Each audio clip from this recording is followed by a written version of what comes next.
just so I don't forget. And I think that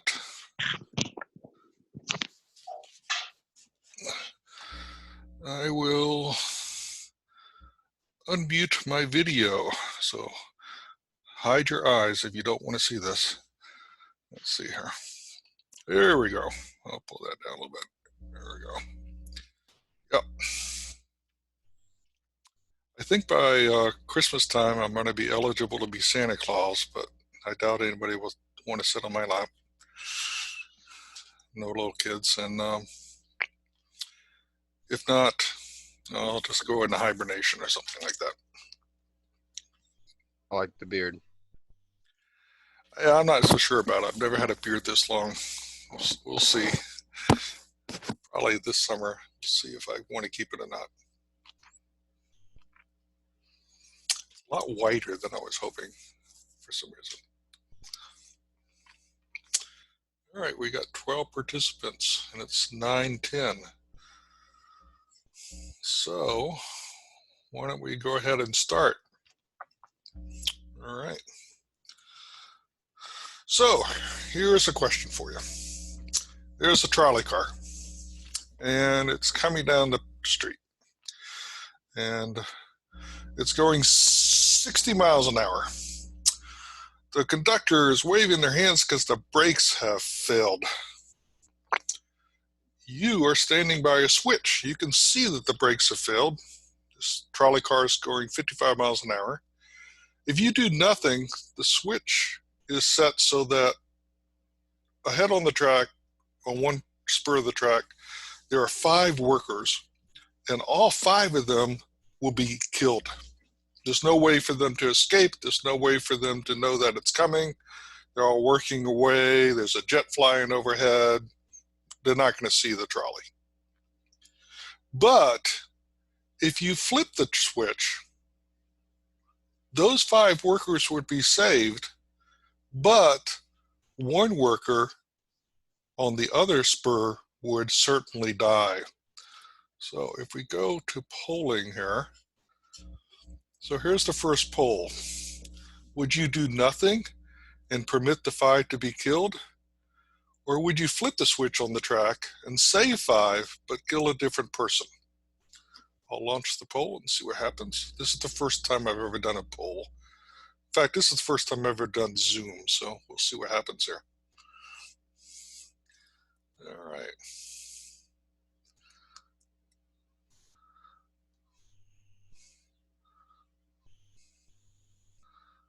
We have 12 possible participants, and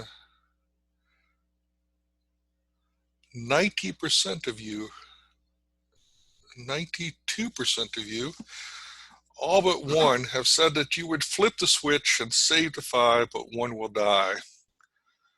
One of you have said you would do nothing. So here's my question.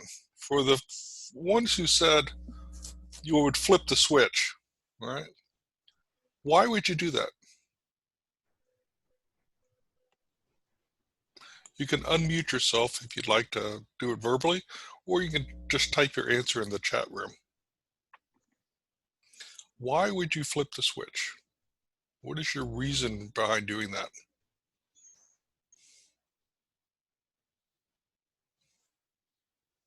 Straight numbers, 5 is greater than 1, and if all lives are equal, then that makes the most sense. But being able to actually do it in the moment is an entirely different question.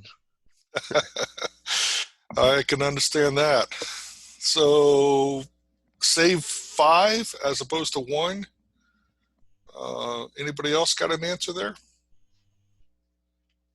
The greater good, Allie says. So base your decision on where the greater good is going to occur.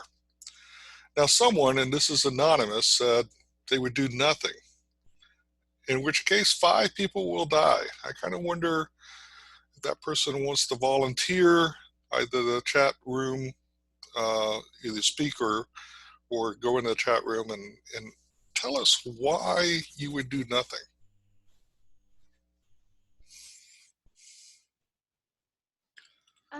it was me. I just kind of know myself in those situations, and I'm more of a freezer, and I would freeze and not be able to do anything. I'm kind of a deer caught in the headlights in those situations.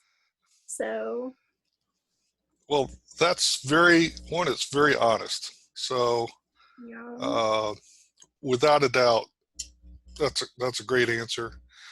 And I think a lot of us would probably, if we were truthful with ourselves, might say the same thing. Wow, it's such a tough dilemma. Would you really pull the switch and the like? So let's kind of go on and take a slightly different answer, different question on this. All right. Same kind of situation. Trolley car coming down the track, 60 miles an hour, definitely going to kill 5 people, but you can save them. There's a fat man before you, standing on the bridge, leaning over the rail. All you have to do, the 600-pound fat man, is give that little fat man a push. He'll fall on the track, and you know with certainty that the fat man would stop the trolley car and save those 5. So let me go to the next poll, if I can.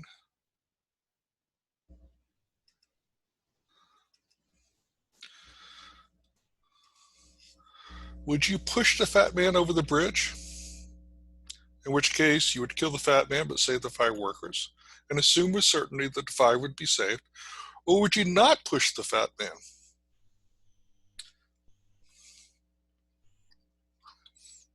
Let's see here.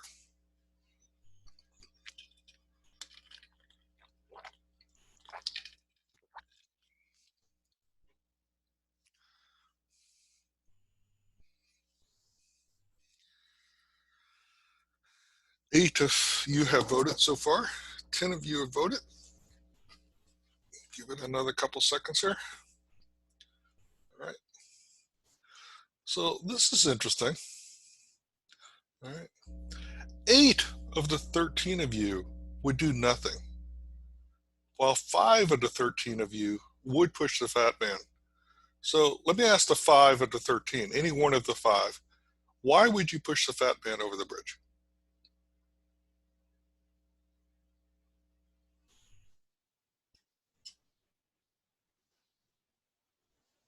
Anybody?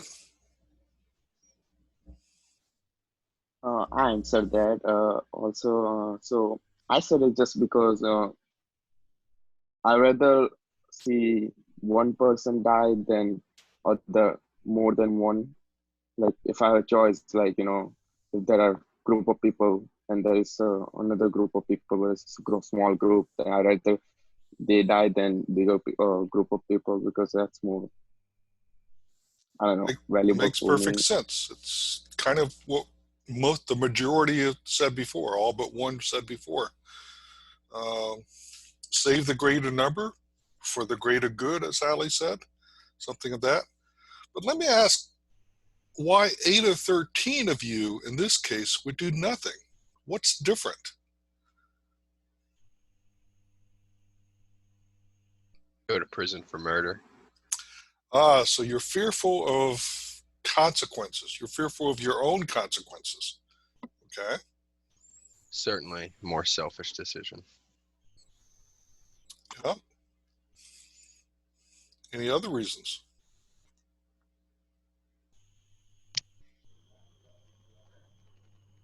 I just said because, like, you're the one that's actually killing him, basically, and I don't think I could do that. Hmm. But Tabitha, let me kind of challenge you on that. So in the first situation, all right, all you did was flip a switch. You still killed somebody. So here you just did it by a different means. Instead of flipping a switch, you just pushed somebody off of the side. Very true. So what's different? I think the difference is in this situation, I'm actually like physically like pushing him, whereas the other one, it's just like a flip of a switch and it's not as Okay. So known that so I. the act of physically pushing somebody is disturbing to you. Yeah. Yeah. Well, what if I changed the situation a little bit? What if you had a switch on the bridge that opened a trap door and the fat man would fall through the trap door? You don't have to touch the fat man at all. You just have to flip a switch. Would that change how you feel? I don't know. Does it make it any harder to make that decision, or is it the same decision for you? You're on to something here. What do you think? Anybody?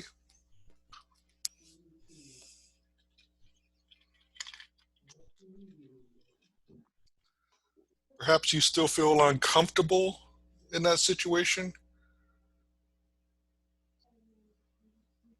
Yeah. It's interesting, the first hypothetical, almost everybody said for the greater good, you'd flip the switch. But in this second situation, there's something different. Something that says, this doesn't feel right about it. So let's move on to another situation. All right. This is a doctor in Montana. And the doctor was in a very rural community, small town, 300 miles from any major medical center, just one doctor and a clinic. And into that setting, an ambulance started arriving with 6 critically or severely injured people. One is critically injured. The other 5 are significantly injured. They've all been in a terrible trolley car accident. And the doctor has a choice. The doctor can either work on the most severely injured person, right? Or in which case the other 5 who are significantly injured would die. Or the doctor can work on the 5 that are moderately injured, but the most seriously injured patient would die. Which option do you think that the doctor should choose? I'll launch the poll here. And let me bring back over to the screen. Here we go. Should the doctor treat the most seriously injured patient and let the other 5 die? Or should the doctor treat the 5 moderately injured patient, in which case the most seriously injured patient would die? We've got 7 votes so far.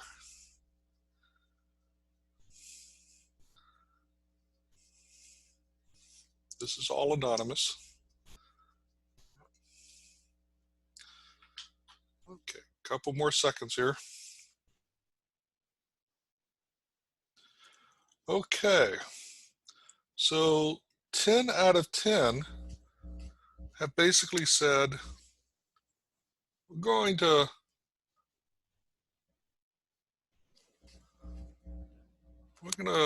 let the most seriously injured person die and save the other 5. All right. Anybody want to explain why they would do that?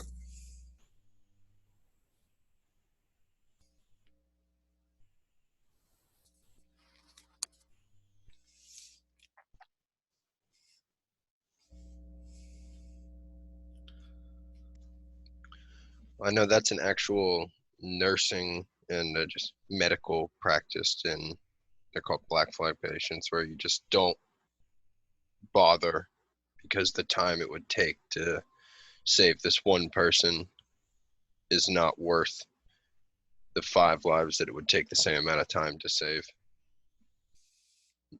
It's kind of if every life is equal, you don't know anything about anybody, a life is a life, then obviously you should devote the time to save 5 over 1. So for the greater good again, we also have what's called a triage situation here. So medical personnel have to deal with that.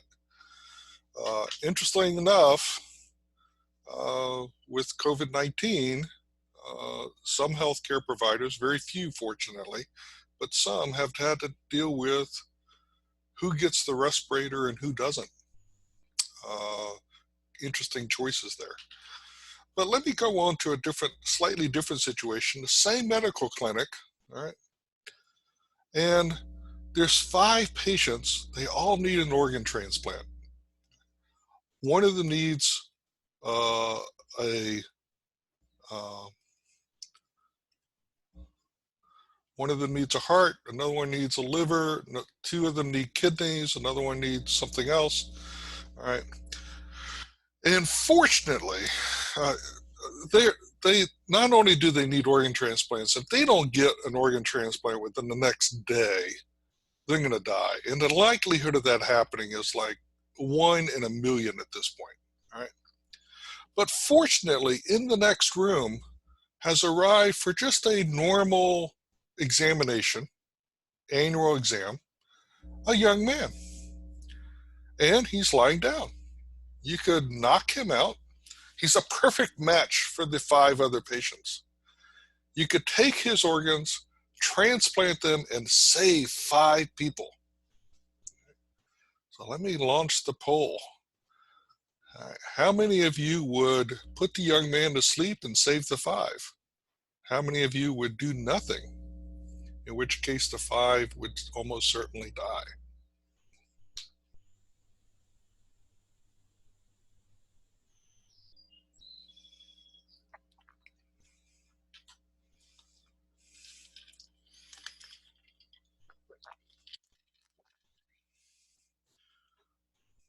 All right, we have 10 votes again. All of you would say that you would do nothing. We have 1 who would put the young man to sleep and save the 5. So let me do this. I'll show the results and ask, why would you do nothing? What's different about this versus the prior example in which 6 people showed up, all seriously injured? You could work on 1 versus work on 5. What's different about it for those who said they would do nothing? I think in this situation, personally, I feel like it's inhumane to put someone to sleep and take their organs from them if they're not knowing of it, I guess. That would be my rationale for it. Inhumane if they were not knowing of it. Yeah. Well, Abby, would you do it if they consented?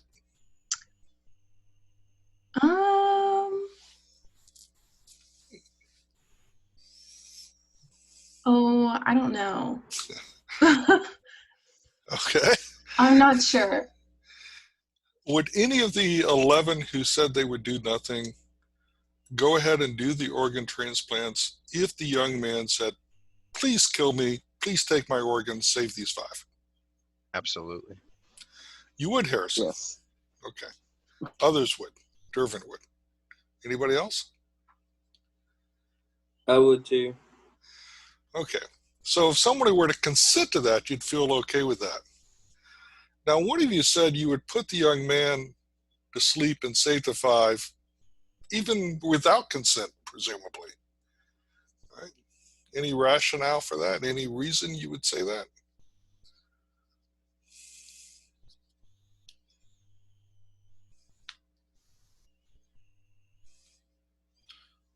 Okay. Yeah. We don't have to answer here, so we will keep going here. All right. So when we talk about these types of situations, there's really 2 different types of moral reasoning that we're looking at. One is consequentialist reasoning. It locates morality in the consequence of the act. So, and the other is categorical, which locates morality in certain duties and rights. So consequentialist reasoning often leads to the conclusion, let's do what the greater good results in. let's kill one to save five, or let's flip the switch or push the fat man. Right? Categorical reasoning, moral reasoning, basically says, you know what? Certain people have certain rights or duties to each other. And we can't interfere with those rights, even though it might help a great many people. And when we kind of look through the lens of making ethical decisions, sometimes I think we have to look at this not just from either the greater good, or either are we violating somebody's rights. Maybe we need to look through both lenses. So let me go to another story. This is actually a true story. All right. It involved a shipwreck off the coast of Africa. A ship was traveling in the late 1800s to South Africa. Several hundred miles off the coast of Africa, a storm arose, and into the boat went 4 people. 2 of them were sailors. There was a senior seaman, a junior seaman. There was a cabin boy, and there was a passenger on the ship. They were in the lifeboat, 1,300 miles, not 300, 1,300 miles from the nearest land. It was impossible to row. All right. On the 5th day, by the way, they caught a turtle and ate the turtle. About the 6th day, there was a storm. They had some water, but other than that, no water, no food. On the 16th day, they actually discussed drawing lots to say which one of us would sacrifice themselves to basically be eaten by the others, but they couldn't come to a resolution. The 18th day, the cabin boy, against the advice of the senior seaman, drank seawater, and he went into a coma as a result. And by the 20th day, the cabin boy, who was in a coma, was killed by one of the seamen. So, at the time when he was unconscious. Thomas Dudley is the one who took a penknife and killed the cabin boy. Seaman Evan Stevens agreed with Thomas Dudley and watched the killing, but the passenger, Mr. Brooks, dissented from the act. All 3 of the survivors fed upon the victim for 4 days. They had all been extremely weak. It is fairly certain that if they had not eaten the cabin boy, they would have died by the 24th day. 4 days after the cabin boy was killed, just after breakfast, a passing vessel rescued the 3 survivors. So here's the question. Was their act justified? I don't have a poll on this, so just going to open it up for conversations, either in the chat room or verbally. All right. Was their act justified? Now realize that this case, the 3 survivors were taken back to England. The 2 seamen were put on trial for murder. Assume that you're members of the jury. All right.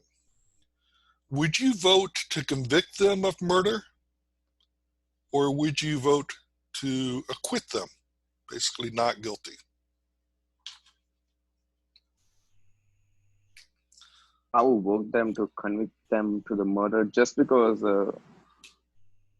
if there wasn't valid reason to just kill specific person, I guess that's why, like, you know. So you would vote to convict them, even though they would likely have died, almost certainly have died, if they had not eaten the cabin boy.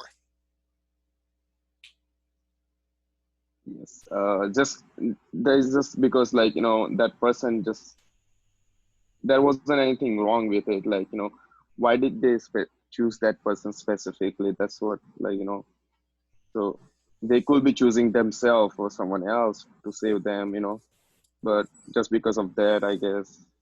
He was in a coma. He was in a coma, so he couldn't say, hey, eat me, all right? But Dervin, let me come back to you and ask you this. What if they had drawn the straws? And what if the cabin boy had the short straw? He was the one, and they went and killed him. Would that have been okay? If they all agreed to draw straws and they said, whoever gets the short straw is going to be killed, would that have been okay? It's hard, but I believe because he agreed to participate in it, so I believe that's Agree to participate. So might be justified.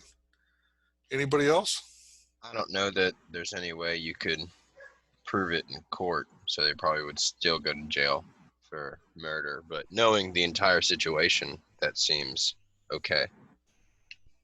Seems okay. All right. Emphasis on okay.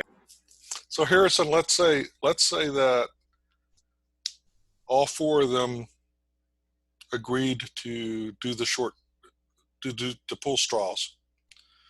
Let's assume that we'll take a minor out of it. We'll say that the passenger, an older person, all right, had the short straw.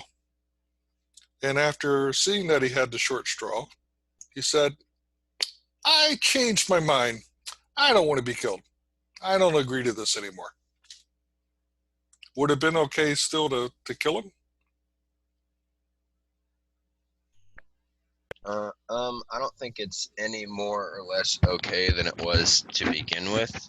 I mean, if murder is inherently wrong, then obviously there's going to be some moral quells with ever killing someone in that context. But if you all agree that for the greater good, someone should die, you can't just switch it up when you're the someone.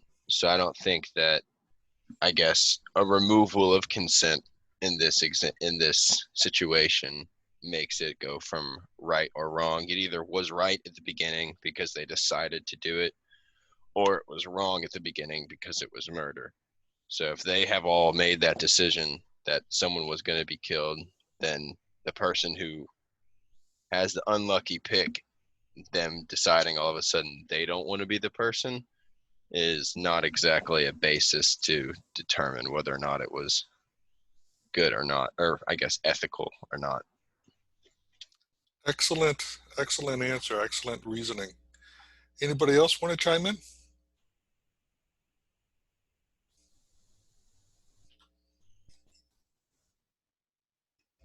I personally will just say like if we look at it in an ethical way, uh, I think there is no way that they have like they can kill their passenger, I guess, just because of the ethical reason. And even like in the before, like all the other survey which we did, I realized that. So if you are to look at it ethical way, we don't have right to kill someone else. Like if we go back to like the first uh, poll which we did, the fat man and the five guys. Uh, so I personally like I kind of realize it now. Like I don't have any rights to kill someone just because I can save five, and which I'm not really sure of. Like I just don't. I just don't feel right. I don't know. I just yeah. So. So in this situation, although you see the greater good, you also see that this person has a right to life that you don't have the right to take their life. So again, you're really good. You're looking at it through both lenses. What was interesting in this case, 1884, at the trial level, the jury came back and basically said, we can't decide this case. The judge said, I can't decide this case. This case needs to go to the highest court in the land, which was associated with, at the time, with the House of Lords. And the highest court took up the case and analyzed the facts and came to an interesting conclusion. The court wrote, To preserve one's life is generally speaking a duty, but it may be the plainest and the highest duty to sacrifice it. War is full of instances in which it is a man's duty not to live but to die. The duty in case of a shipwreck, of a captain to his crew, and of the crew to the passengers, of soldiers to women and children, these duties impose upon men the moral necessity not of the preservation, but of the sacrifice of their lives for others, from which in no country, least of all, it is to be hoped in England, will men ever shrink, as indeed they have not shrunk. It was the conclusion of the court that the senior seaman should have sacrificed his life. How many of you agree with that?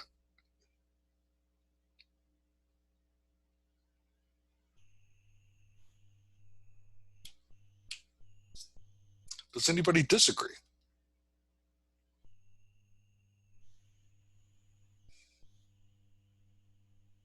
All right. Interestingly enough, the court convicted both the seamen of murder.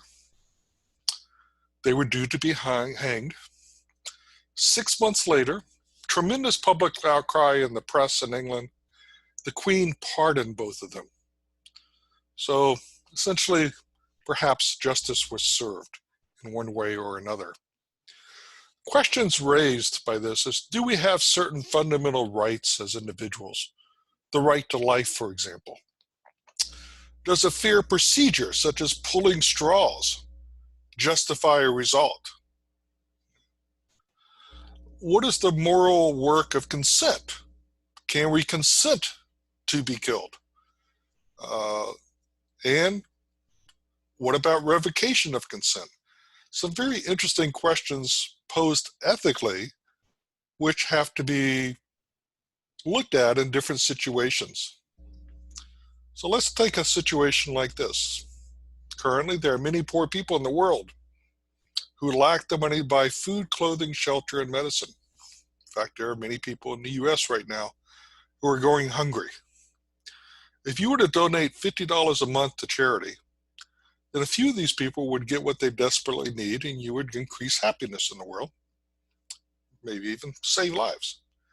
But if you were to donate all of your spare income every month for the rest of your life, then even more people would get what they desperately need, and you would produce even more happiness. Should you donate all of your spare income to charities, and would it be wrong not to do so? Anybody want to tackle that?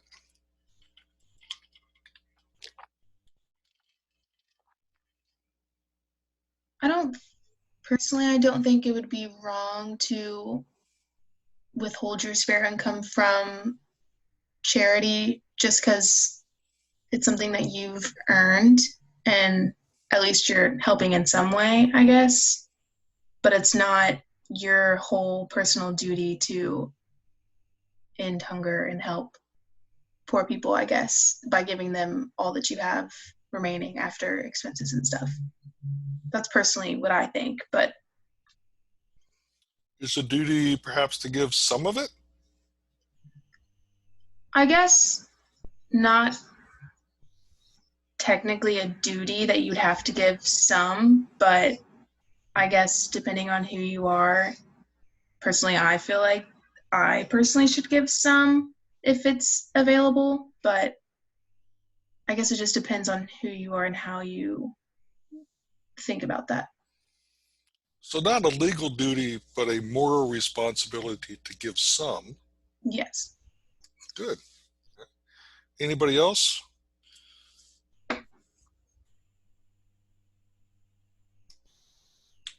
I'll agree with Abby as well. Like, yes, I'll give certain percentage of my spare income, but I wouldn't give all just because I'm there are some needs which I need to get. So I need that money for that too, just because I don't want to end up in their situation. So that's why. Great point. Any money that you make is yours to do with what you want. If you choose to donate, then that is up to you. And morally, some people may believe that donation is a part of like being human and helping others, but there's not really any sort of true legal reason why you should donate anything. And so since everything you're giving is out of charity from yourself, that is purely driven by morals, and there's not really a way to put a number on how much you should be donating, since you could say that you're not going to donate anything, and technically that's okay. Good, Harrison. So again, there's no legal duty to donate. It's your choice. But is it, how about taxes? Taxes force us to give up a portion of our income that goes to the government, that provides services back to us, but also provides for those who are in need through various programs that the government has. Are we forcing charitable, in essence, forcing charitable contributions at that point? And is that okay?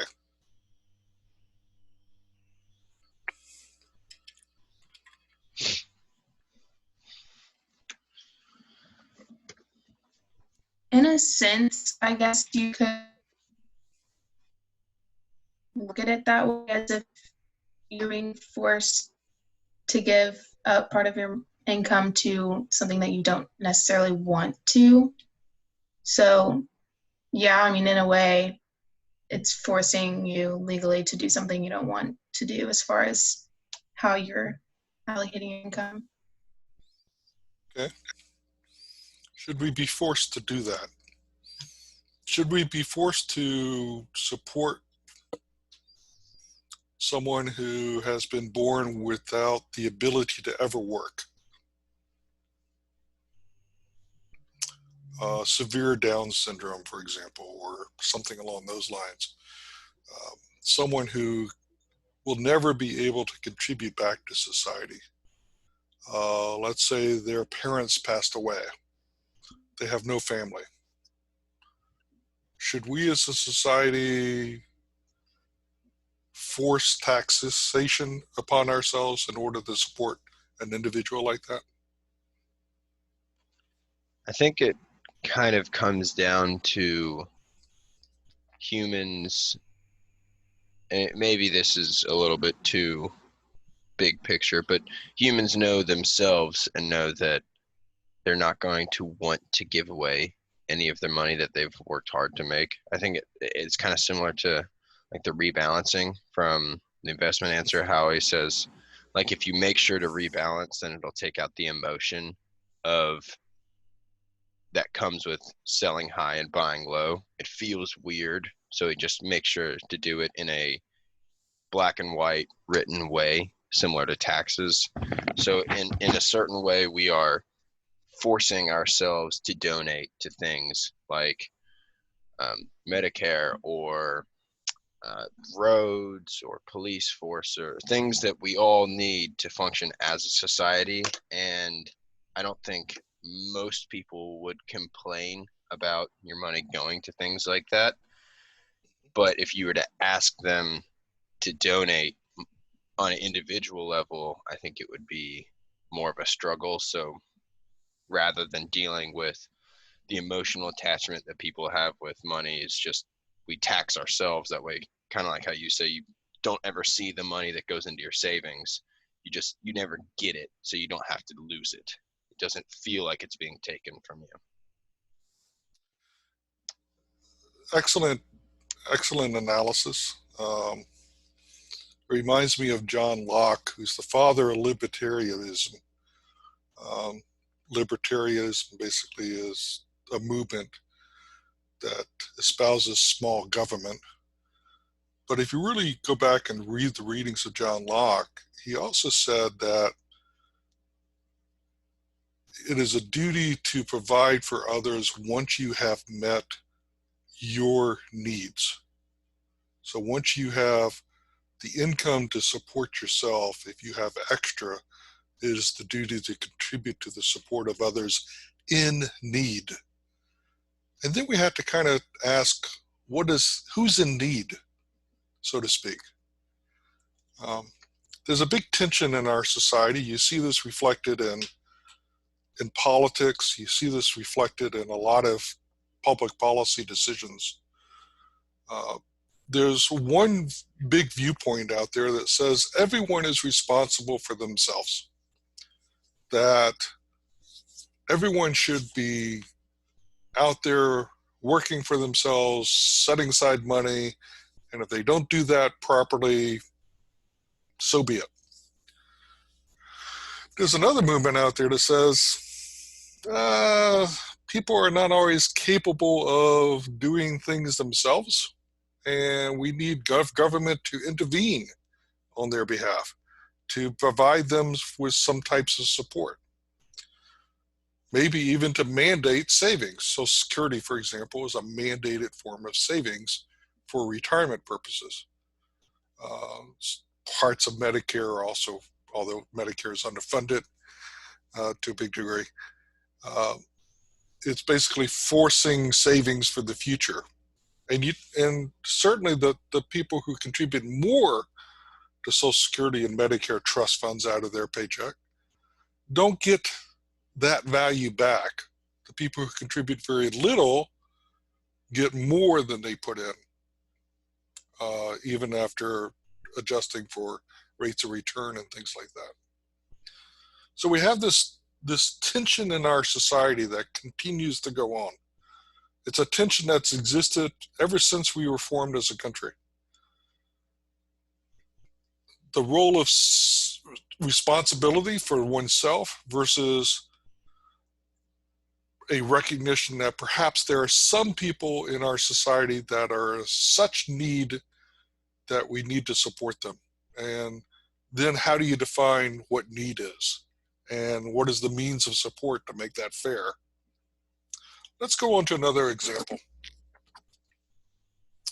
Can the U.S. justify torture? The late Senator McCain basically said that the CIA practices a decade ago stained our national honor as they did waterboarding and things like that.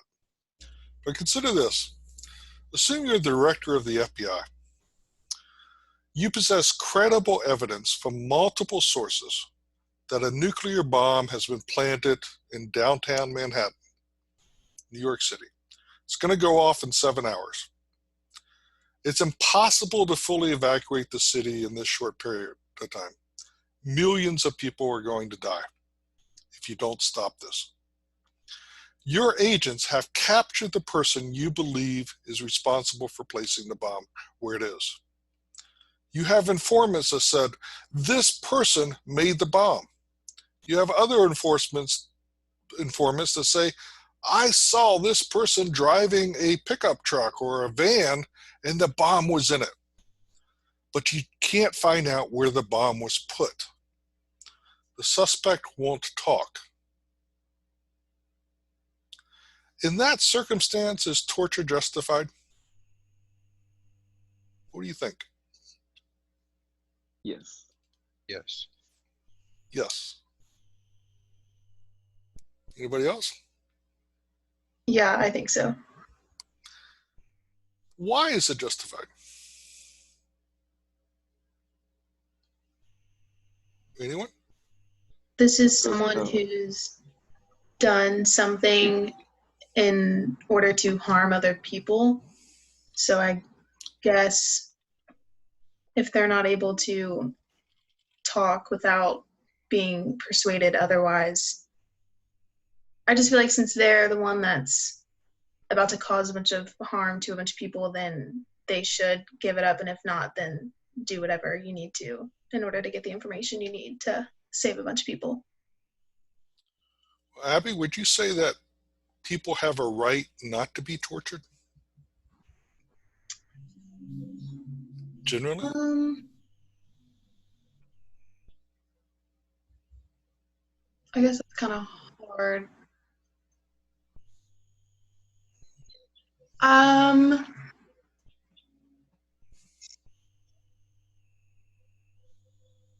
Yes, I guess. So what makes this case different?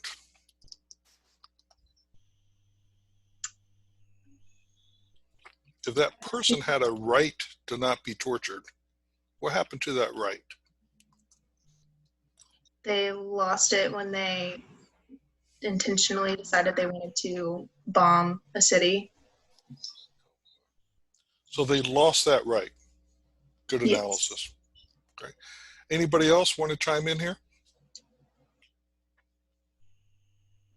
It's justified also because there are valid evidence available against him that he was part of that event, like planning the bomb and stuff. So there are valid evidence. So he should be tortured in order to find out the information to save the people. So you're okay with this because the evidence is so clear, right? That is right. Yeah, what if there was just one witness, credible witness, who said, I saw this person making the bomb?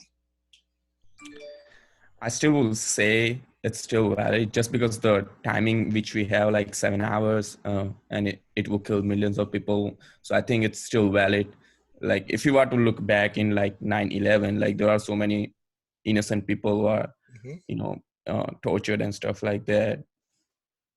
It didn't, yeah. So like if there is a probable something is going to happen and there is even one evidence against it, I still say it as an valid evidence still, just to get some information out if there is. Okay. I think most of us would probably agree with all that there might be a fundamental right not to be tortured, no cruel and unusual punishment. For example, that's in the Constitution. But perhaps in a case like this, that right has been surrendered, especially when there's so much in terms of what the consequences could be. Millions of people. So even if we were to torture this person to death to try to get that information, maybe that's okay as long as we were to hopefully get the information out. No certainty in that. Let me ask you a question. I was eating at Fresh Food earlier this year, and across the way I saw a student who had finished his lunch, had put up his tray. On the way out of Fresh Food, he put 20 or 30 cookies into his knapsack and then quickly departed. 20 to 30 cookies. He did this, he looked around, saw, see if anybody was watching him, took the cookies and quickly put them in his knapsack and departed fresh. Now, I got up from my chair. I went after this student, but by the time I got to the door, he had disappeared. If this were to happen again, what should I do?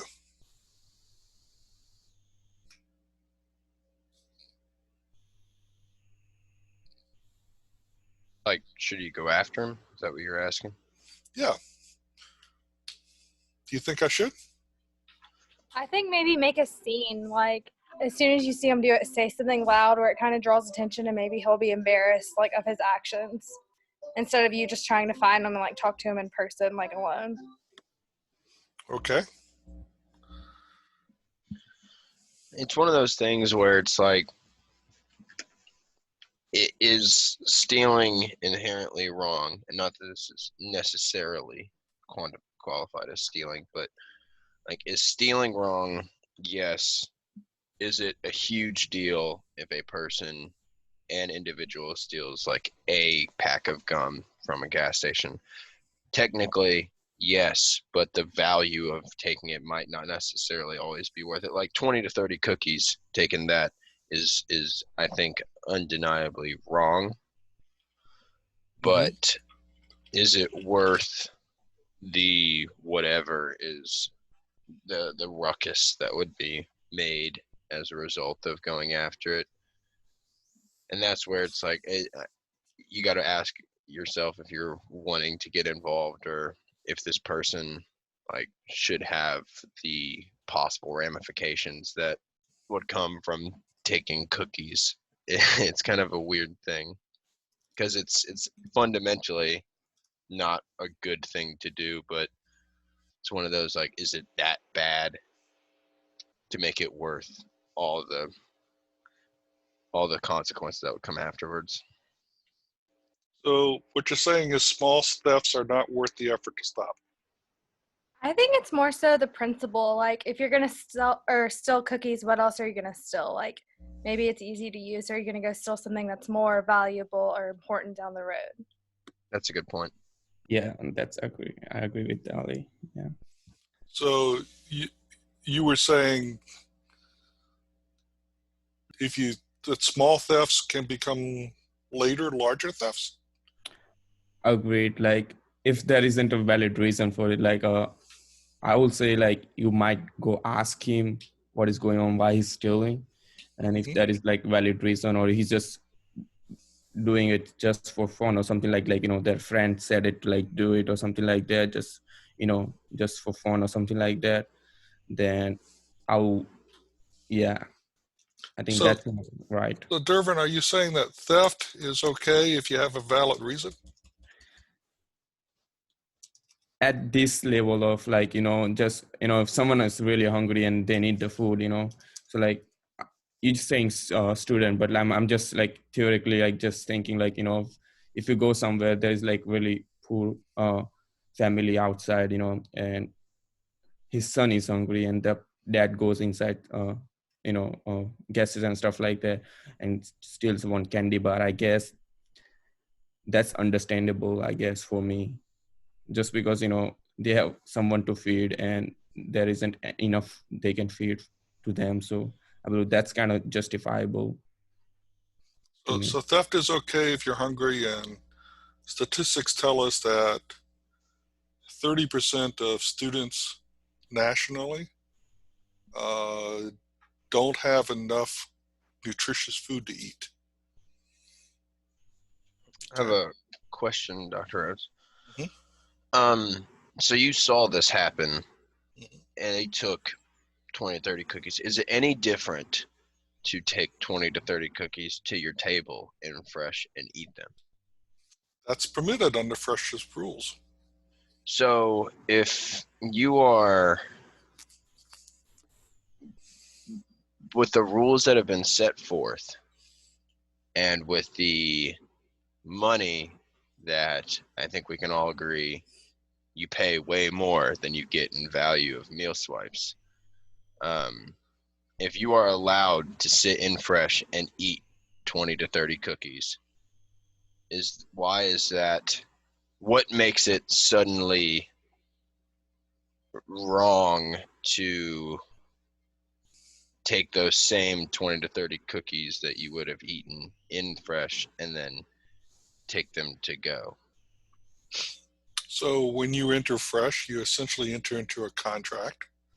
The contract says you can eat all that you want in Fresh, but you cannot take food outside. The alternative contract is, here is the tray that you're given, the plastic tray or something that you fill up with food. Whatever you can fit in there, you can take outside. So you have a choice, one or the other. But you can't do both. Now, Harrison, are you saying that that's not fair or sensible?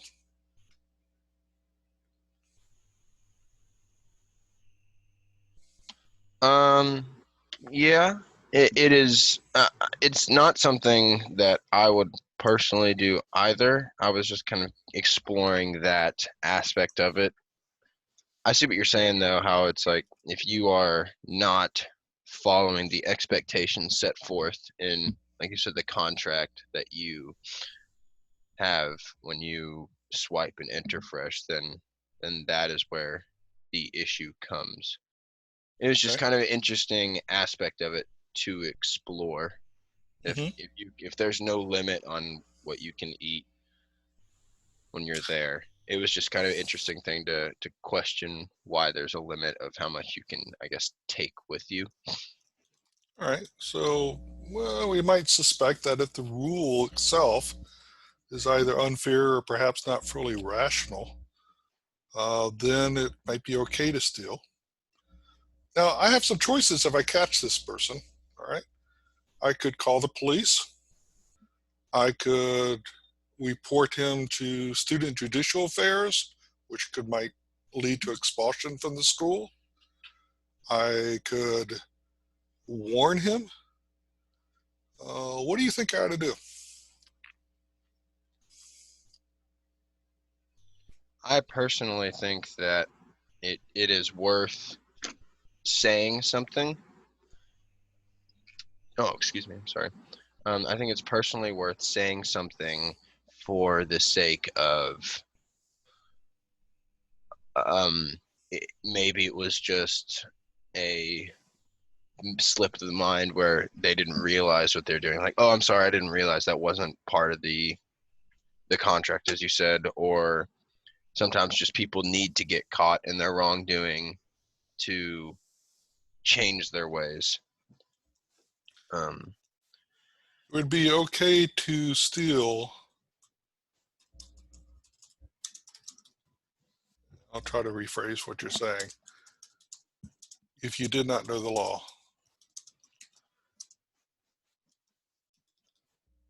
Something like that.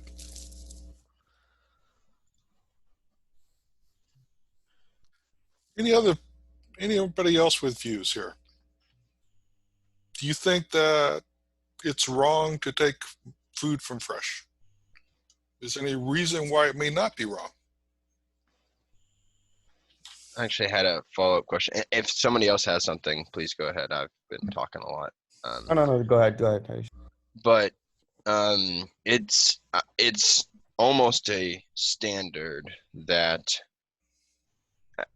maybe some people can back me up or maybe refute. But in my experience, I feel like oftentimes people will get a ice cream cone to go. They get their ice cream. It's at the end, right by the exit door, and they take it with them. Is that in and of itself wrong, or is grabbing a cookie and eating it on your way out the door wrong? Is it a quantity thing? Is it you've taken 20 to 30 cookies? That's an unreasonable amount of cookies, or is it anything that leaves the room is a problem? That's a good question. We might imply that if somebody fixes an ice cream cone and is eating it out going out the door, that maybe that's implied as part of a contract that you can do that. Or maybe take one cookie and you've partially eaten it going out the door. By the way, I've done that many a time. Taken a cookie, have it Calling the halfway police. eaten. I'm not fully consumed it by the time I reach that door. I'm dialing 911 right now, Dr. Rhoades. Okay. I've done worse. I've taken 2 cookies and only started eating one of them by the time I hit the door. The problem, I think, with the student that you saw is that he looked around to make sure that no one was watching, so he knew that he was doing something wrong. So I think that's much different than just making an ice cream cone or grabbing a cookie and saying bye to the people on your way out the door. You're not intentionally doing anything wrong there. Not intentionally. So is it okay to take 2 cookies, Allie? I mean, yeah, if you're eating one out the door and you're going to eat the other one, as you pass the door, then I think that's okay. But if you're going to look around and put 2 cookies in your pocket, then I think that's also drawing the line too, because you think that's wrong if you have to look around. So intent matters? Yes, I think so. And if you were to look the contract, I believe it should be based on the quantity. It should be you can take it outside of the fresh food. It's just my personal thought, but it should be able to, but it should be the quantity which matters. You cannot take more than what you're not going to eat, I guess. So as you said, we can take 1 or 2 cookies, for example, but that person took 15 or 20 cookies. I believe, Well, I think, Durin is 3 okay?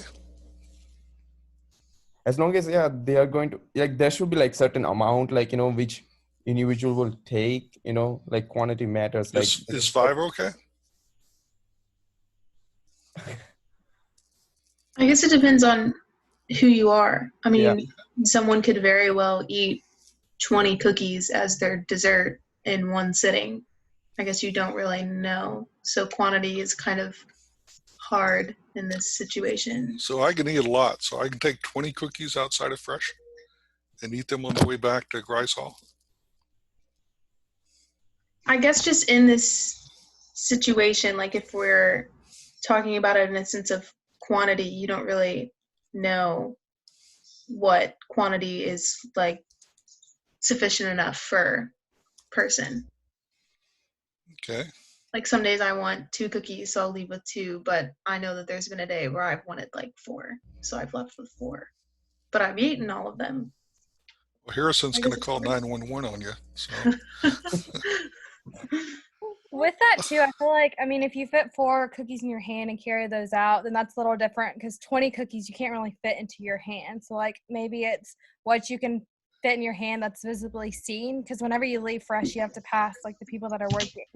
So like if it's visibly in your hand, then I don't think you're doing anything wrong, or else they would call you out about it. Where 20 cookies, I think it would be really hard to carry. I have big hands. So let me ask you this. If I did catch this person, what do you think I ought to do? Well, I'll skip this because we're getting towards the end here. I would say that if I did catch that person, I would probably warn him, talk to him. If he gave me lip, I'd probably report him to the Student Judicial Affairs. But if he was that, one of the things we have to be aware of is something called the fraud triangle. Right? Basically, fraud, like theft, is going to occur if there's 3 different conditions present. One is the opportunity to commit theft. The other is some type of financial pressure that exists. And a lot of people are under financial pressure. And the third is some type of rationalization of the act occurs. And whenever you have those 3 things that come together, that's when you see fraud occurs. So as a manager in a business, you need to be very cognizant of trying to keep one of these aspects of the fraud triangle removed. Limit the opportunity for theft in your office workplace or at a store by surveillance, by keeping track of things. Only hiring people who don't have financial pressure, although that's very difficult. But probably more important is not allowing rationalization to take place. We don't want to justify small things because, as was noted, small thefts can easily become big thefts later. In fact, office supplies are often stolen. And if you were a manager, I'll do this fairly quickly because we're running out of time.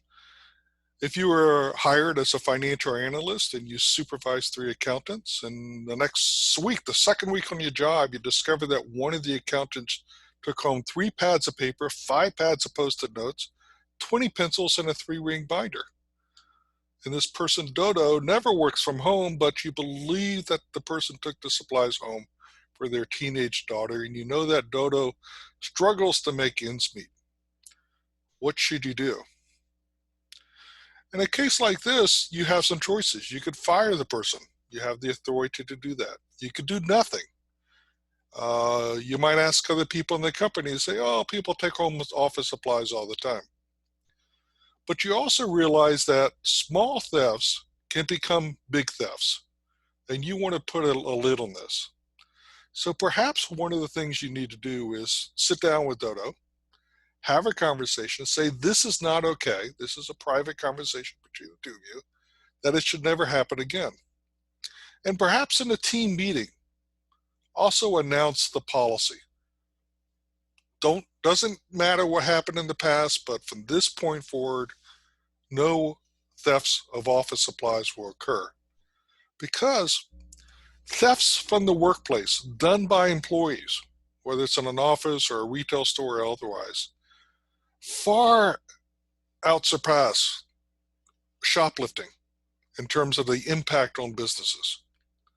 So you've got to set the line, you've got to set the bar high and not allow rationalization occur, such as small thefts might be okay, or it's okay if you really need it, all right?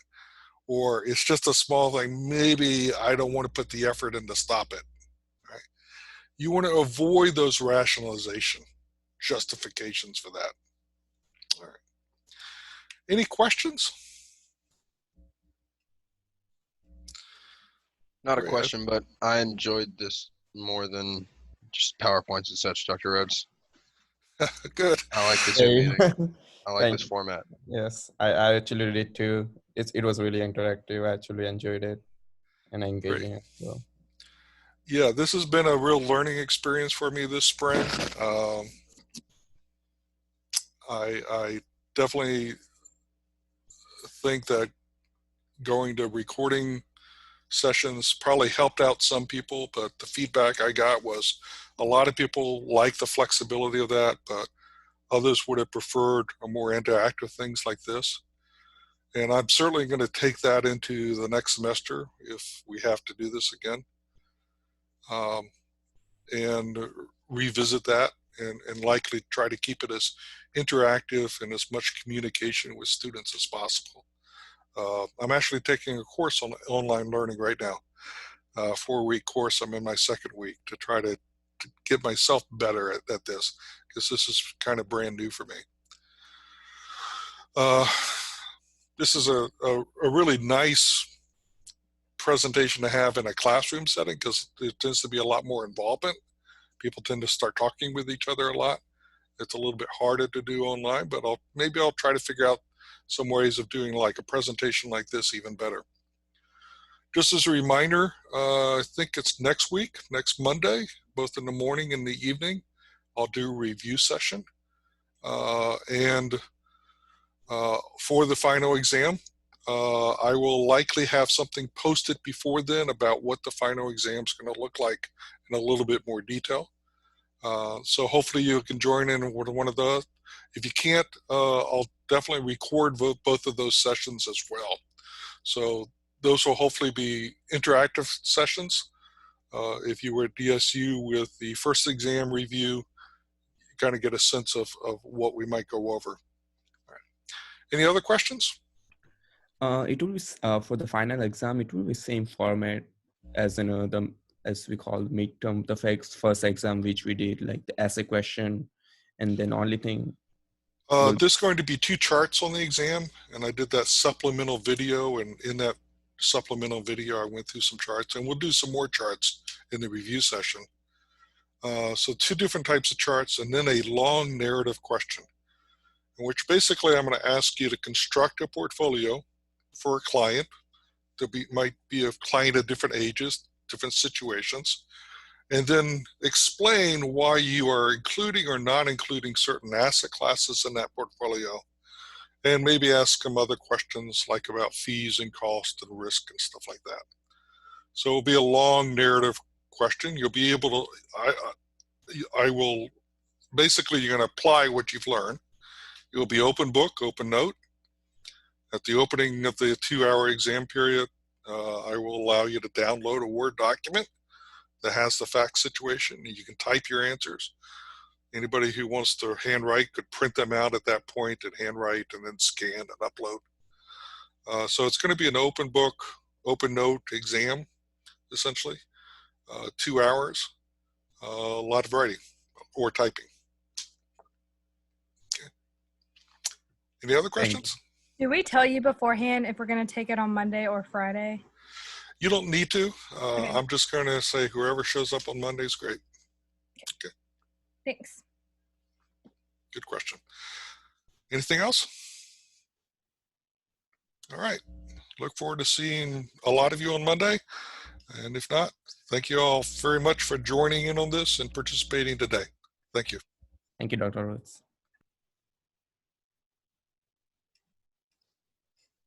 Thanks, Dr. Rhoades. Have a good day. Thank you.